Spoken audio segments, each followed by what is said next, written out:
Hanggang saan mo kayang makilahok? Hanggang saan mo kayang magsagawa ng volunteerismo? May hangganan ba ito? Magandang buhay grade 9, sa araw na ito ay tatalakayin natin ang Module 8 na pinamagatang Pakikilahok at Volunteerismo. Sa Module 7 ay napatunayan mo na sa pamamagitan ng paggawa na bunga ng paglilingkod ay maaaring maiangat ang lipunan at makamit ang kaganapan ng iyong pagkatao. Inaasahan na sa module na ito, ang tunay na diwa at kabuluhan ng paglilingkod sa kapwa ay lalo pang mapalalim sa iyong puso. Magiging makabuluhan lamang ang iyong buhay kung ito ay patuloy mong ibinabahagi sa iyong kapwa. Kung kaya't layunin ng module na ito ang tulungan ka upang ang kahalagahan ng pakikilahok at volunteerismo ay iyong maiugnay sa pag-unlad ng lipunan. Naranasan mo na bang makilahok at mag-volunteer? Marami na ang nagdaang kalamidad, krisis at pagsubok na ating nararanasan sa ating bansa. Kabilang na rin dito ang pandemyang ating pinagdadaanan sa kasalukuyan.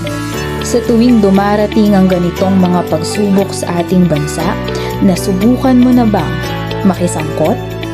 Ayon kay Dr. Manuel D. Jr., mahalaga sa pagpapakatao ang pagkilala ng tao na kailangan niya ang lipunan dahil binubuo siya ng lipunan at binubuo niya ang lipunan. Sa lipunan, sumasakasaysayan ng tao. Ang ibig sabihin, nagkakaroon ng buhay ng saysay sa kanyang nakaraan, kasalukuyan at hinaharap. Tunay ngang nagkakaroon ng saysay ang kanyang buhay kung ito ay ginagamit ng makabuluhan tuwing siya ay nagbabahagi ng kanyang sarili para sa kapwa, para sa lipunan, sapagkat bilang tao na nilikha ng Diyos, ang tao ay may pananagutan na magbahagi sa kanyang kapwa at sa lipunang kanyang kinabibilangan. Ang lipunan ang natatanging lugar para sa mga individual upang makamit ang kanilang tunguhin, kung kaya mahalaga na makibahagi ang tao sa mga gawaing panlipunan upang makatulong ito sa pagbuo ng kanyang pagkatao. Marahil ay nagtatanong ka na ngayon sa iyong sarili, paano ko naman ito sisimulan? Ano-ano kaya ang dapat kong gawin para matugunan ko ang pangangailangan ng aking lipunan? Mulan natin sa pakikilahok. Pakikilahok ay isang tungkulin na kailangang isakatuparan ng lahat, na mayroong kamalayan at pananagutan tungo sa kabutihang panlahat. Ito ay mahalaga sapagkat, una, maisasakatuparan ng isang gawain na makakatulong upang matugunan ang pangangailangan ng lipunan. Ikalawa, magagampanan ng mga gawain o isang proyekto na mayroong pagtutulungan. Ikatlo, maibabahagi ang sariling kakayahan na makatutulong sa pagkamit ng kabutihang panlahat. Ang pakikilahok ay isang tungkulin na kailangan mong gawin sapagkat kung ito ay hindi mo isinagawa ay mayroong mawawala sa iyo.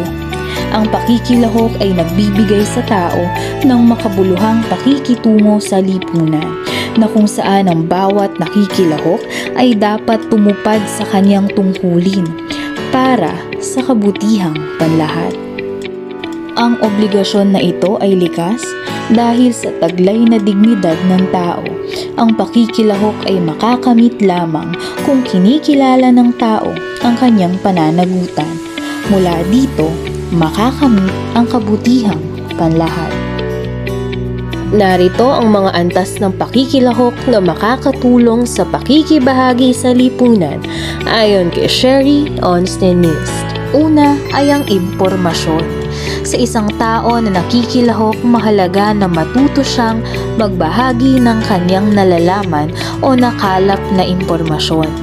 Makatutulong ito upang madagdagan ng kaalaman ng iba.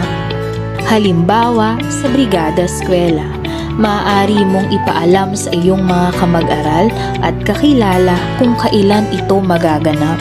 Maaaring i-post mo ito sa Facebook o di kaya i-text sila gamit ang iyong cellphone upang malaman nila ito at ano ang magandang bunga nito kung sila din ay makikilahok. Pangalawa ay ang konsultasyon. Ito ay mas malalim na impormasyon. Ito ay bahagi na kung saan hindi lang ang sarili mong opinyon o ideya ang kailangang mangibabaw, kundi kailangan pa ding makinig sa mga puna ng iba na maaaring makatulong sa pagtatagumpay ng isang proyekto o gawain. Halimbawa, sa iyong pakikilahok sa brigada eskwela ay naatasan kang mamuno sa iyong kapwa kamag-aral sa lugar na inyong lilinisin sa paaralan. Marahil ay marami kang ideya kung paano ito pasisimulan, ngunit mas mabuting kung ikaw ay kokonsulta muna sa iyong guro o kapwa kamag-aral sa naiisip mong gawain. Pangatlo ay sama-samang pagpapasya. Upang lalong maging matagumpay ang isang gawain, mahalaga ang pagpapasya ng lahat. Ito ay hindi lamang dapat gawin ng isang tao, kundi ng nakararami. Pagpapasya, kinakailangang isaalang-alang ang kabutihang maidudulot nito, hindi lamang sa sarili kundi sa mas nakararami. Halimbawa, nabigyan na ang bawat isa ng kanyang gagawin. Mahalaga pa rin na tanungin sila kung sila ay pumapayag dito at kaya ba nila ang napunta sa kanilang gawain. Ika-apat ay sama-samang pagkilos. Hindi magiging matagumpay ang anumang gawain kung hindi kikilos ang lahat. Tingnan mo ang walis tingting. Hindi ito makalilinis ng kalat kung isa lamang ang tingting na gagamitin. Ngunit kung ang bawat tingting ay pagsasamahin, mabilis itong makakalinis ng paligid. Ganyan din ang tao. Kung ang bawat isa ay kikilos ng sama-sama para makatulong sa kanyang lipunan, tiyak makikita natin ang tunay na pagbabago nito.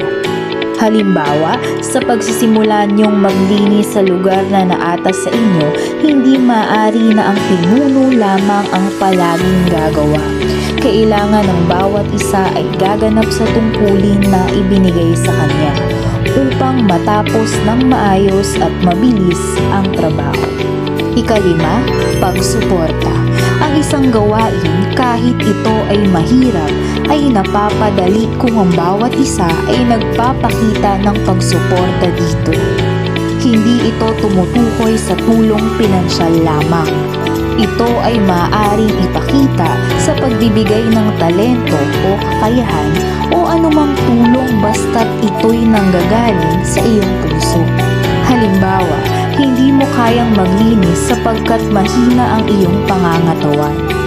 Maibibigay mo pa rin ang iyong suporta sa pamamagitan ng pagbibigay ng donasyon, paghahanda ng pagkain para sa mga naglilinis o di kaya'y pagpapalaganap ng impormasyon sa mga tao para makilahok sila. Mula sa pakikilahok, nahuhubog ng tao na mapukaw ang kanyang damdamin at kaisipan na siya ay kasangkot at kabahagi ng kanyang lipunan sa pagpapalaganap ng pangkalahatang kabutihan. Ito ay maipapakita sa pamamagitan ng paggalang sa makatarungang batas, pagsisikap na maging masigasig sa tungkulin tulad ng pagtataguyod ng maayos na pamilya at pagiging tapat sa gawain. Ang pakikilahok ay hindi minsanan lamang. Ito dapat ay isang patuloy na proseso hanggat kaya mo at mayroong kang kayang gawin para sa ikabubuti ng iyong lipunan. Sapagkat mula dito, nabibigyan ng saysay ang iyong pagiging tao na nilikha ayon sa wangis ng Diyos. Sa pamamagitan ng pakikilahok ng tao ay nagiging mapanagutan hindi lamang sa kanyang sarili kundi sa kanyang kapwa. Nakilala niya ang kanyang mga kakayahan, talento at kahinaan na makatutulong upang magkaroon siya ng tiwala sa kanyang sarili. Nakikibahagi siya sa lipunan bilang isang aktibong kasapi nito at nagkakaroon ng kaganapan ang kanyang pagkatao. Ngunit Ngunit hindi kaila na mayroong mga taong nakikilahok dahil sa kanilang pansariling interes lamang o pansariling layunin.